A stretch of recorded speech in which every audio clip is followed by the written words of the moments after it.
I can't believe you said something that cheesy, she protests and then starts laughing. Thanks, by the way. I might have broken my arse if you hadn't caught me. I'm Zoe. She holds out a hand, obviously to shake mine, but I follow an impulse and instead take it gently in my hand, bow down, and pretend to kiss it. My name is Skeleton, Professor Skeleton, and you don't have to thank me. I like catching pretty girls. Even though I always thought cats were a lot more graceful. I tease her, and can't help but grin when I see that for once she's speechless. We both realise at the same time that I'm still holding on to her hand, and immediately let go. I'm glad the makeup is hiding the blush that would otherwise show on my face right now. Sadly, that also means I can't see if Zoe is blushing under all of the paint in her face. Before the silence between us gets awkward, Damien calls from behind. You are like a ninja, man! Nice catch! And Z, you really should stop doing that whole entering rooms backwards shit. It's a stupid task, and no one will know if you don't do yours anyway. Anna takes advantage of the fact that our attention is with Damien and whispers in my ear. Don't worry, Henry. Your secret's safe with me. I won't tell Zoe. Before I can react to that, Damien comes and gives cups to Zoe and Anna and then leaves, just to come back seconds later with cups for the two of us. To Professor Skeleton and his ninja skills, he toasts, and all of us start laughing before carefully trying the punch. The stuff is awfully sweet, and I accidentally swallow one of the glibbery worms. It's horrible. Zoe seems to go through the same thing because she makes a grossed out face, which makes me laugh again. Should have gone with the apple one, Damien says with disgust in his voice. As one, we place our cups on a nearby bar table. I hope the food doesn't suck as much, Anna mutters under her breath, and Zoe chuckles in response. Not even Zoe can throw a flawless party, she says with a shrug. Apparently, you can summon the girl with criticism, because as soon as the words have left her mouth, Sophie appears beside Damien. With an overly sweet smile, she stares down at Zoe. But before she even gets the chance to say something mean, and let's be honest, it most definitely wouldn't have been anything nice, Damien says, Knock knock. Astonished, we all stare at him, but I just go with it and ask, Who's there?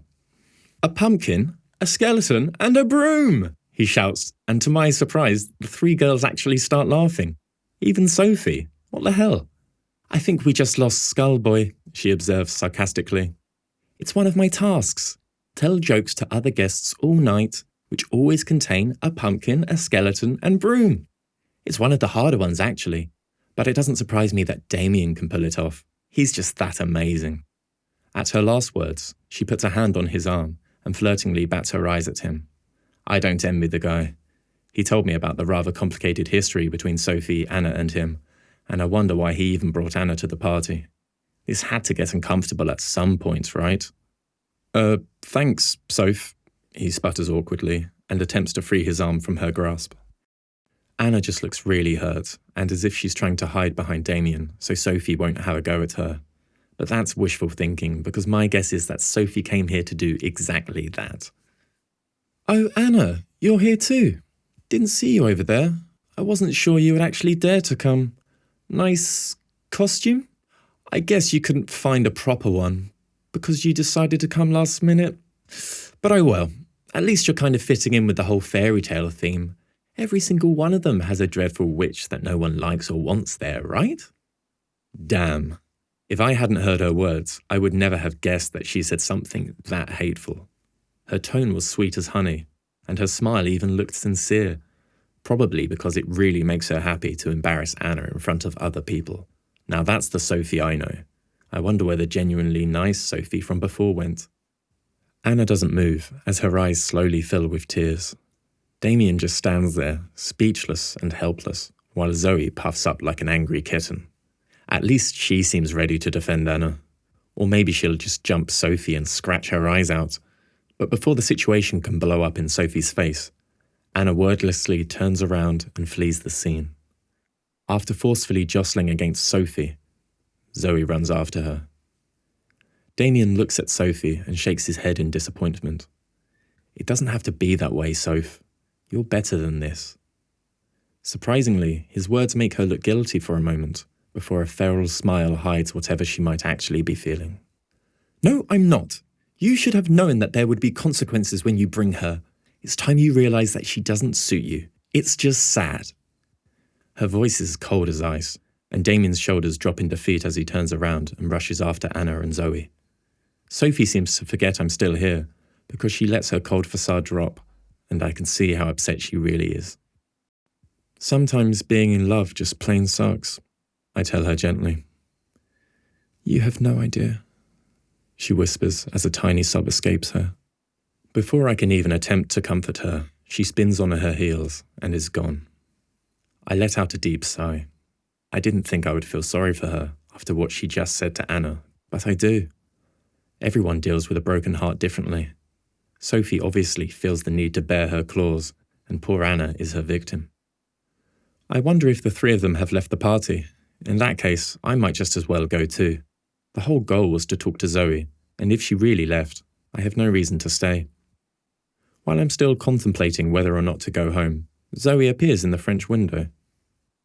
Skullboy, I was hoping you were still here. She jumps down the stairs and comes over. I'm sorry you had to witness that. It's just really complicated, and Sophie always has to be a bitch about it. She tries to explain without really explaining anything. But since she thinks I'm a stranger, it does make sense that she won't tell me more. Unless you and Sophia are BFFs? I just realised that this is her party, and you probably like her? She sputters awkwardly, which makes me laugh. Well, since you are here, and are obviously not her friend, you can relax. We just have common friends, and you know how it is sometimes. I clarify, hoping she understands what I'm trying to say. She looks relieved and smiles at me. Sure, I guess it's typical that she would just invite all the hot dudes in her circle. I raise my eyebrows. Did she just call me hot? She apparently thinks the same and abruptly changes the subject. Damien might need quite some time to console Anna. We shouldn't wait for them. Do you want to get some food? I would like nothing more than that, I tell her, maybe a bit too enthusiastically, but it makes her grin shyly, so I might be good. We sit a little apart from all the hustle in a quiet corner of the garden, beside a beautiful little pond that has candles floating in it. While I stuff my face with food that's, thank God, a lot better than the wormy punch, I finally get the chance to have a good long look at her and her costume. It's not very complex, but I see a lot of pink and purple colours, tons of glitter, and she even wears yellow contacts. The whole thing reminds me of something. Of course! You're not just a cat, you're the Cheshire Cat, aren't you? From Alice in Wonderland. I'm an idiot, I exclaim, and make her smile. I'm impressed, she admits reluctantly. I don't think a lot of guys would know that. I chuckle. Most guys don't have little sisters who force them to watch Disney movies every weekend. She has to grin at that. I love that I can make her smile, and sometimes even laugh, because normally all I get are scowls and looks of disdain. Did they help you with your makeup? Because I have to tell you, it annoys the hell out of me that it's so freaking good. Boys aren't supposed to have better costumes than me. She makes a sulking face and sticks out her tongue at me. Since they are both still in kindergarten, I don't think they would have been much help with the makeup. Their kindergarten teacher, on the other hand, was. She's a real genius with makeup and took pity on me when I told her about the party. Zoe's face goes kinda dark when I mention Hannah, so I quickly add, she's like a big sister for the girls and me. That seems to do the trick, and she smiles again. That's nice. I proceed to tell her about how Emma got scared this evening when she saw me. You do love your sisters a lot, don't you? She asks tentatively. More than anything in the world, I reply shyly. They are just awesome. All kids are, really. They have so many crazy ideas and can always make you laugh about something silly. It's what I want to do with my future. Work with kids. Be a kindergarten teacher. I fall silent after that. I've never told anyone about that before, only joked about it with Hannah. But it's not a joke to me, not anymore. After a while, Zoe says in a soft tone, That's really great. I kind of envy you, you know? I have no idea what I want to do with my future, and my mother hates it. I don't even know why I'm telling you this, but whoever you are, Skullboy, you really are easy to talk to. If only she knew who she was talking to. I wonder what would happen if I just told her right now. But I'm a wuss and don't want our moment to end. Don't worry, I won't tell anyone. And I know, I start wanting to say how I know about disappointed mothers when my phone rings. Speak of the devil. I sigh heavily and answer my mother's call. Hey, what's up? I ask quietly, while standing up and trying to decide where to go for this conversation. Zoe and I are already in the only empty corner, and I don't know which is worse, Zoe listening or some random dudes from the party. But they aren't all random. Some of them are in my hockey team, others I know from school. I suppress a curse and decide that Zoe is the lesser of two evils. Maybe she won't even listen. Henry? Where are you? My mother demands to know, with an annoyed undertone in her voice that never means anything good. But then again, she always uses that tone with me. I'm at that Halloween party. I told you about it. It's why Hannah came over this afternoon, remember? I explain, and try not to sound as irritated as I feel right now. Uh-huh, is her only response, which I know means that she does remember but would never admit to it. I guess it's just easier to blame any inconvenience on me. So, what's the problem, Mum? Because there has to be one, right? It's Fanny, of course. She had a nightmare and now she refuses to go back to bed if you don't tuck her in, she tells me accusatorially, as if it's my fault that her daughters don't want to be comforted by her. Can you put her on the phone? I'll talk to her. My mother clucks her tongue, and then I hear her walking through the house. I let out a breath I wasn't even aware I was holding. It wouldn't have surprised me if she had demanded I come home right away, because poor Fanny has had nightmares ever since my idiotic buddy Freddie told her some spooky stories a few weeks ago when he spent the night over while I was babysitting. So that's totally on me. Not that my mother would know about that. I hear some weird carrying the phone around the house noises, and then my little sister crying. Francisca, there is no reason to cry. Come on now. Your brother is on the phone and wants to talk to you, she tells Fanny in her best imitation of a caring mother. Next thing I hear is Fanny crying into the phone. Henry? I breathe in and out deeply, and then say in an actual comforting voice, Hey, little chipmunk, you all right? Mum told me you had another nightmare. It takes her a while, but then she tells me in between sobs how she dreamed about a werewolf who first ate Emma and Mum, and after that was coming for her. And where was I in that whole scenario? You know I would never let anything happen to you or Emma, right? All I get for an answer is silence. But since her sobs get less frequent, I hope it means she believes me. But you are not here. Not now, she says accusingly. That's right, Chipmunk, but that's only because it's not a full moon tonight. Werewolves only show up at full moon, and on those nights, I would never leave you alone at home. But tonight, you are totally safe. And besides, I'm coming home soon, okay?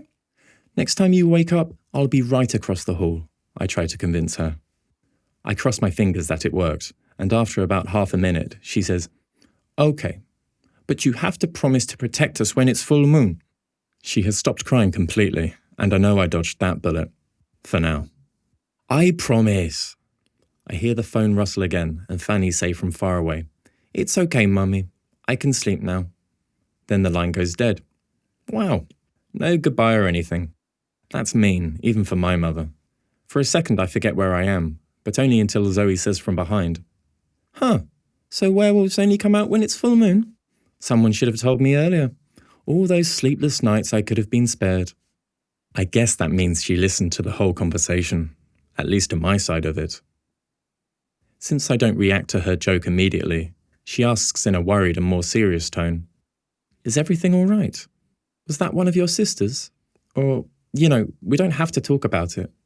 But I realise I do want to talk about it. Maybe I shouldn't, because this girl wouldn't even talk to me if I wasn't wearing some stupid costume. But I don't care right now. I sit down beside her again. Yes, it was my sister Fanny. She gets nightmares a lot, I begin to explain. But wasn't that your mother on the phone? Couldn't she have handled your sister? I snort contemptuously. My mother isn't exactly Mary Poppins. Let's just say she can barely handle my sisters if they're in a good mood, let alone if they're crying. She's not exactly Mother of the Year award material. Or mother of anything, really. I haven't told anyone how I feel until now. It feels good and bad at the same time. Like, it's good to get it off my chest, but it also makes it a lot more real somehow. We fall into silence as I consider whether I haven't said too much already. Maybe she doesn't want to hear about my bullshit at home. But it's Zoe that breaks the silence. And your dad? At that I have to laugh out loud. It's not a real laugh, but one that hurts deep down. I guess laughter is better than tears.